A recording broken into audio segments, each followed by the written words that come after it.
Alhamdulillah. Bismillahirrahmanirrahim. Assalamualaikum warahmatullahi wabarakatuh. Bertemu kembali di mata kuliah Hukum Pidana. Dan saat ini pembahasan kita sudah sampai pada materi tentang ini loh, percobaan. Materi tentang percobaan. Nah, percobaan bahasa Belandanya adalah poging. Poging. Nah, kalau bahasa Inggrisnya attempt. Seperti ketika halnya Anda melakukan percobaan untuk mengerjakan soal tes, soal jajar sama kuis jajar sama kuis pakem. Nah, ini melalui percobaan.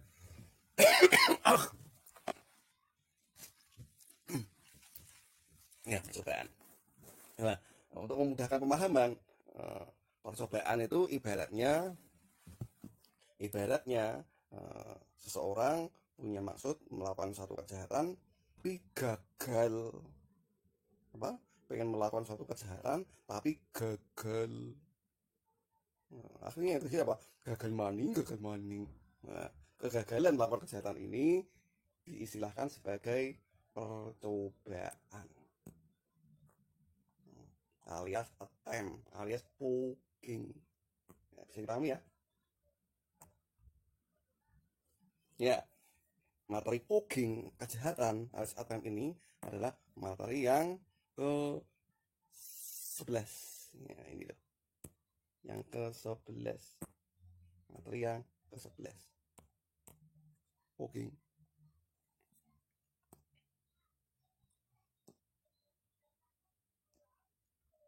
Ya, kita coba lihat dari sisi pengertiannya dulu. Apa sih yang dimaksud dengan percobaan? Jadi menuju ke sesuatu hal, tetapi tidak sampai pada hal yang dituju atau hendak berbuat sesuatu. Sudah dimulai, akan tetapi tidak selesai. Contohnya, pengen bunuh, korbannya ingin dibunuh tidak mati. Mungkin punya ilmu kebal atau diselamatkan jiwanya karena ada yang nolong misalnya.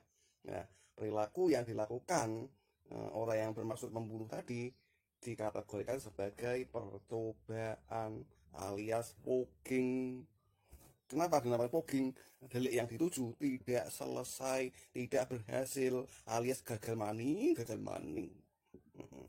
Ada orang yang mencuri barang, tapi yang dicuri bukan barang, tapi hati misalnya. Sampai ke sana ya. Ya wes. Itu tidak berhasil itu. Alias gagal maning. Ya next. Ya, delik percobaan alias poking ini sudah dirumuskan di pasal 53 ayat 1 KUHP kita. Di KUHP ini, pasal 53 ayat 1-nya menyatakan mencoba melakukan kejahatan dipidana. Berarti di situ dulu. Berarti apa? Ingat, tindak pidana secara kualitasnya bisa dibagi dua.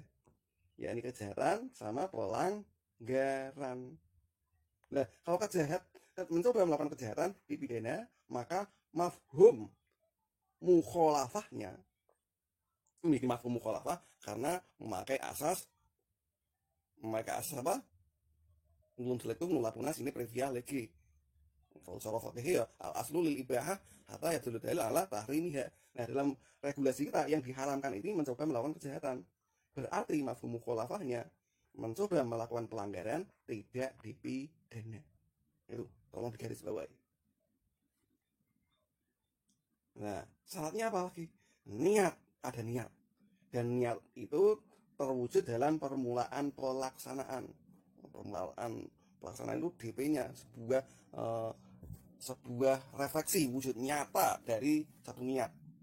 Kalau niat hanya kehendak saja, tapi kalau sudah perbuatan, niat itu sudah terwujud dalam perbuatan nyata. Ya. Namun sayangnya perbuatan tersebut tidak selesai, tidak berhasil. Niat jelek, niat berbuat jahat ini dan diwujud dalam perbuatan ini tidak selesai alias tidak berhasil, alias apa? Gagal maning. Nah, kegagalannya kenapa? Nah, bukan semata-mata disebabkan karena kehendaknya sendiri. Mata ini rasido misalnya, nah, itu bukan percobaan.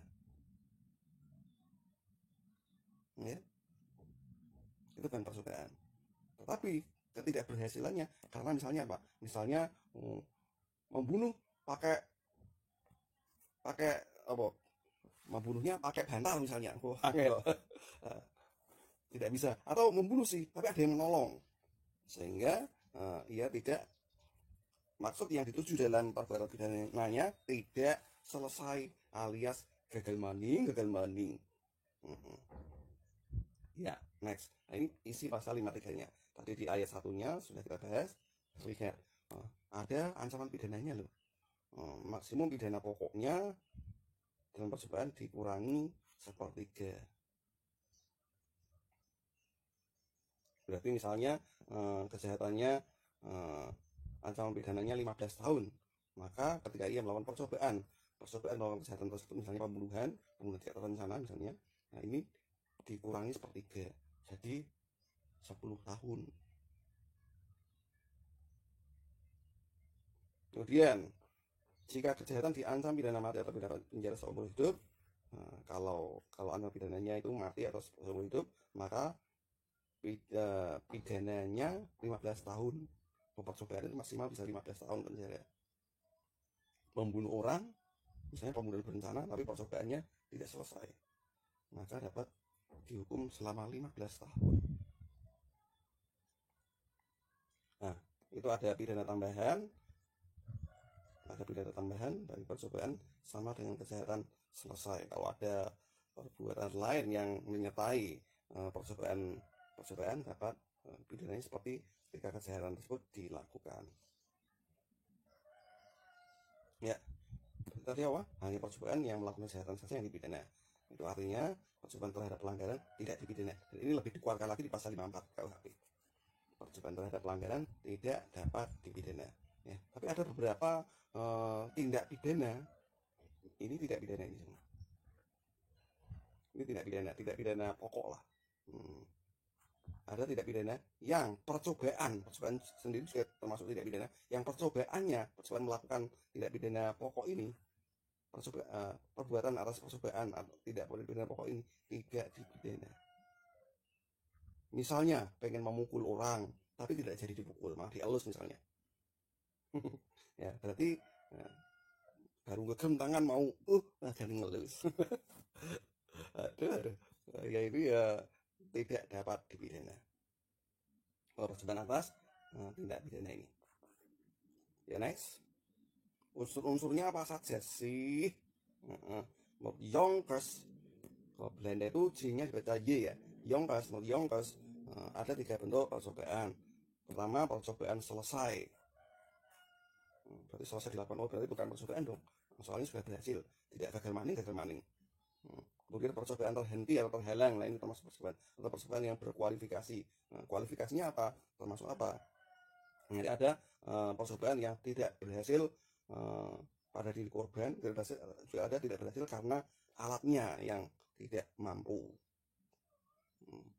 Membunuh pakai bantal, tadi ya bantal tidak bisa membunuh. Meracun pakai cinta, nggak bisa membunuh gitu. Malah bikin kelepek-kelepek. Ya, unsurnya tadi apa? Niat, dan pembunuhan pelaksanaan, delik yang dituju tidak selesai, dan tidak selesainya ini bukan kemauan si pelaku. Setidaknya ada 4 unsur tadi. Atau yang 2 unsur terakhir ini digabungkan jadi 1, boleh jadi 3 unsur. Dan ini tercover dalam pasal 53 ayat 1 KUH Perdata, seperti rumusan yang pernah kita bahas tadi di awal. Adanya niat, coba kita lihat satu persatu unsurnya. Adanya niat, ada niat itu menentukan mensreanya, unsur kesengajaannya, sengaja dengan maksud atau sadar dengan kepastian atau sadar dengan kemungkinan. Terus directus atau dolus eventualis misalnya. Kalau membunuh dengan dolus directus, orang yang dituju jelas, iya misalnya yang akan dibunuh, maka percobaan misalnya sudah dipakai senjata, tapi ternyata tidak meninggal, itu dolus directus. Juga yang meracun ngirim kue beracun ke rumah si orang yang dituju, musuhnya misalnya, tapi yang makan ya Ini termasuk si musuhnya plus keluarganya. Nah, kalau keluarganya misalnya sudah makan terus kejang-kejang terus dilarikan ke rumah sakit dan alhamdulillah tertolong misalnya. Nah, ini berarti termasuk sengaja dengan kemungkinan yang dituju bukan si musuhnya tapi bukan si keluarganya tapi si musuhnya kok. Nah, terhadap keluarga musuhnya tadi bisa diancamkan pidana percobaan pembunuhan dengan dolus eventualis. Nah, berbeda kalau yang dituju si musuhnya tadi sudah ada dolus directus. Ya, tadi sudah kita bahas. Silahkan Anda baca.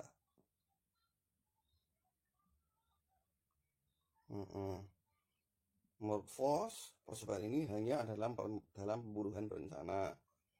Menurut Van Hemel, Van Dijk, Van Hetten, Nyonya Hezewinkel, Schuringa, dan Jonkers plus Simon ada dalam pembunuhan berencana.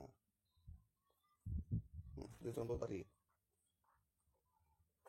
Terhadap keluarga musuhnya dalam kasus Stadtbrand tadi itu dolus eventualis. Kalau mau lihat bagaimana terhadap musuh, terhadap keluarga musuhnya dolus eventualis, karena ada niat harus diwujudkan dalam permulaan pelaksanaan.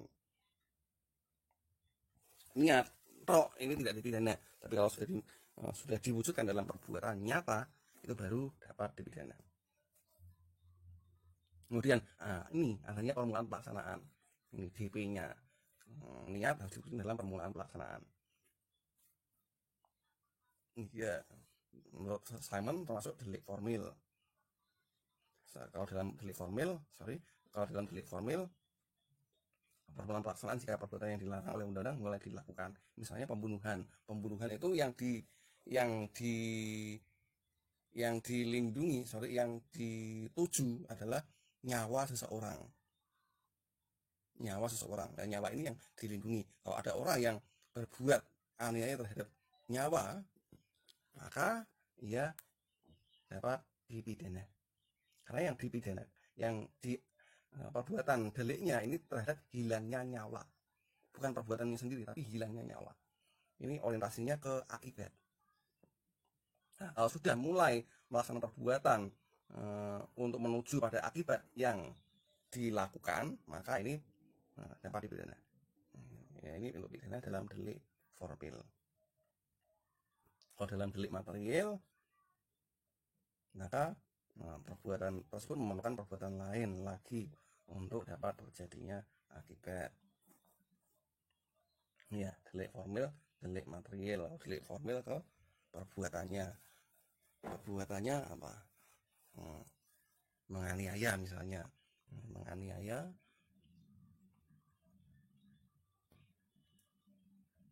Oke, next.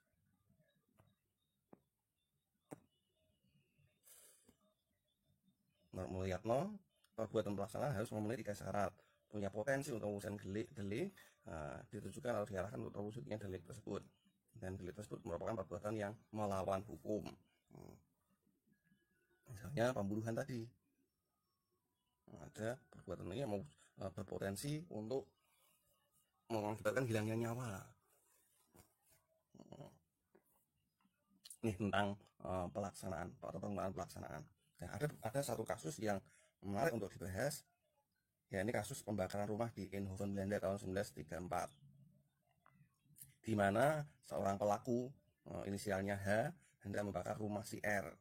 Untuk melakukan perbuatannya, H masuk ke rumah R, mempersiapkan pakaian atau barang-barang yang mudah terbakar di tiap kamar, dan semuanya connected, terhubung satu sama lain, hingga nanti memudahkan kebakaran itu meluas ke seluruh rumahnya. Nah, sumbu itu sudah connect ke kompor gas yang akan mengeluarkan api jika ditembakkan, di-on-kan. Nah, ada trackernya, ada penarik picu, ada pemicunya. Pemicu ini dikaitkan dengan tali dan melalui jendela, ujungnya digantungkan di luar rumah yang terletak di pinggir jalan kecil. Nah, ada orang yang tersandung sehingga otomatis akan menarik tracker pistol tersebut. Ya, gambarnya pemicu kompor gas. Ada sumbu, pakai tambah disiram dengan bensin misalnya. Ada bensin ya. Tapi belum berhasil. Akhirnya tindakan si H ini ternyata tidak berhasil, alias gagal maning. Kenapa gagal maning? Karena gerak-geriknya sudah tercium orang dan ia ditangkap. Itu. Nah, bagaimana keputusan hakim terhadap kasus tersebut? Pengadilan tingkat pertama, yaitu Volksraad ya, pengadilan tingkat 1. Pengadilan tingkat 1 menyatakan bahwa perbuatan H termasuk pelaksanaan. Ini niatnya sudah terlaksana, ini sudah ada DP-nya. Akhirnya dijatuhkan pidana percobaan. Ini putusan dari Volksraad, Peradilan Rakyat. Nah, kalau Hoogstraat itu kalau di negara kita seperti halnya Mahkamah Agung. Ini pengadilan tertinggi. Nah, Hoogstraat putusannya bagaimana? Karena ini misalnya si H merasa ini yang dilakukan tidak puas dengan keadilan yang didapatkan dari pengadilan Volksraad, maka ia mengajukan banding ke Hoogstraat. Nah, menurut Hoogstraat, pengadilan tinggi, nah, ini merupakan persiapan, bukan pelaksanaan, sehingga Hoogstraat menjatuhkan putusannya onslah alias bebas tanpa syarat pada H tidak dikenai pidana percobaan. Ini kasus dan realisasi penjatuhan ancaman pidananya oleh pengadilan tingkat pertama sama pengadilan tinggi Hoogstraat. Nah, bagaimana para ahli mensikapi putusan pengadilan ini? Nah, menurut Simon, apa yang dilakukan H bukan pelaksanaan, tapi persiapan saja. Nah, Simon mendukung putusan dari Hoogstraat tadi, pengadilan tinggi. Nah, ini mengingat apa yang dilakukan H sifatnya tidak langsung untuk menimbulkan kebakaran. Nah, kebakaran ini akibat yang dilarang. Nah, makanya setuju kalau si H dibebaskan, onslah. Nah, lain dengan Mulyatno. Dari Prof. Mulyatno, ini bagaimana? Ini pribumi tapi pintar ini. Ada 3 syarat mengkategorikan perbuatan pelaksanaan. Pertama, mengandung potensi untuk mewujudkan delik. Ini nomornya salah ya. 1, 2, 3. Pertama itu mengandung potensi untuk mewujudkan delik. Maksud apa? Tadi sudah minum bensin, pengennya bakar intinya itu. Yang kedua, niatnya memang dituju untuk diarahkan untuk mewujudkan delik, memang bakar ini. Dan perbuatannya melawan hukum. Membakar rumah orang itu perbuatan melawan hukum, alias tindak pidana, termasuk delik. Nah, menurut Prof. Mulyatno, syarat 1 dan 2 jelas adanya. Jelas yang dilakukan oleh H ini berpotensi menimbulkan kebakaran. Nah, syarat ketiga jelas juga membakar rumah orang lain adalah perbuatan melawan hukum. Ya, oleh karena itu Mulyatno berpendapat putusan yang ideal itu bukan putusannya Hoogstraat, pengadilan yang lebih tinggi, tapi putusannya menurut Mulyatno yang baik itu yang ini, yang benar. Soalnya ini termasuk percobaan, tapi kok ketika banding malah diputus tidak bersalah, onslah. Nah, ini ya, yang ini yang didukung oleh Simon. Yuk next. Unsur yang ketiga, pelaksanaan tidak selesai bukan karena kehendak pelaku. Tidak selesainya pelaksanaan menyebabkan perbuatan merupakan suatu percobaan. Nah, jenenge gagal maning itu percobaan. Percobaan itu apa? Ya gagal maning. Karena apa? Ada penghalang fisik, misalnya mau bunuh ditangkis, atau menembak, yang ditembak pakai baju anti peluru. Akan ada penghalang fisik, misalnya ditolong dan pertolongannya berhasil sehingga nyawanya selamat misalnya. Atau ada penghalang berupa faktor-faktor khusus seperti alatnya tidak mampu, mau membunuh pakai bantal yang tidak turu berarti.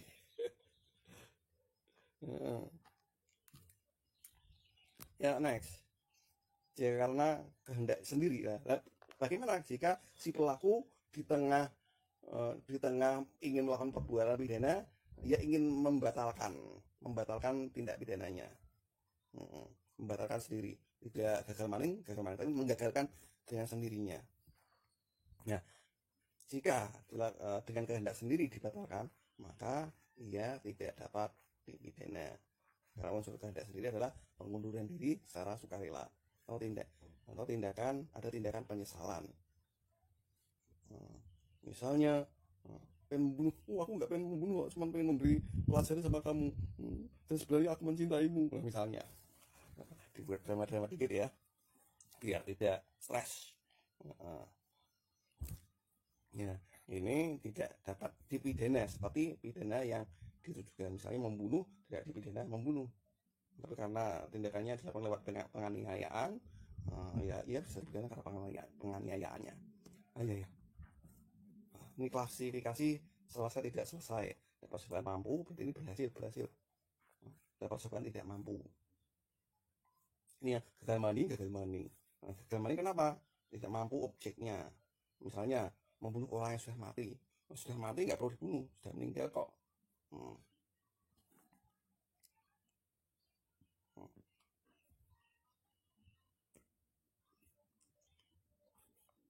Nah, terus apa? Menggugurkan kandungan yang sudah mati misalnya. Ini tidak dapat MVT, memori vantoleting, atau penjelasan KUH pidana. Hal ini tidak mungkin karena yang namanya percobaan itu harus ada objeknya. Nah, ini objeknya tidak ada. Objeknya apa sih? Nyawa orang. Orang yang sudah mati kan nyawanya tidak ada. Ini nggak mungkin. Dan tidak mungkin ada percobaan. Yang logis apa? Menurut MVT, yang tidak mampu alatnya. Bisa membunuh dengan air gula yang dikira racun. Membunuh meracun dengan air cinta. Apa meneh? Sudah lantur. Next. Percobaan mampu tidak mampu ya tadi ya, tidak mampu objeknya, ini tidak mungkin. Yang ada tidak mampu alatnya. Tadi ya udah ya.